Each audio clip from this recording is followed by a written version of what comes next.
સુરતમાં અસામાજિક તત્વોની શાન ઠેકાણે લાવવા માટે પોલીસ દ્વારા કાર્યવાહી કરવામાં આવે છે, ત્યારે પોલીસના આ અભિયાન ઉપર પાણી ફેરવી રહેલા MS ગેંગના ઇમરાન ઉર્ફે ડુબરિયા શેખને ઘાતક હથિયાર સાથે ઝડપ્યો છે અને બીજા ફરાર આરોપીઓને પકડવા ચક્રો ગતિમાન કર્યા છે.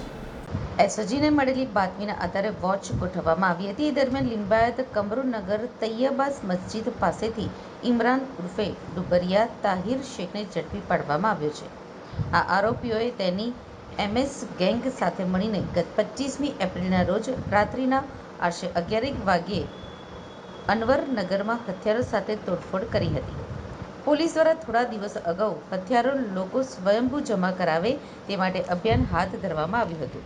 જોકે તેમ છતાં MS જેવી નાની મોટી ગેંગ લોકોમાં પોતાની ધાક જમાવવા માટે થઈને હથિયારો લઈને ફરતી હોવાનું પણ સામે આવી રહ્યું છે. ત્યારે કોઈ મોટી ખાનાખરાબી આ ગેંગ સર્જે તે અગાઉ યોગ્ય કાર્યવાહી કરવામાં આવે તે ખૂબ જ જરૂરી બની ગયું છે.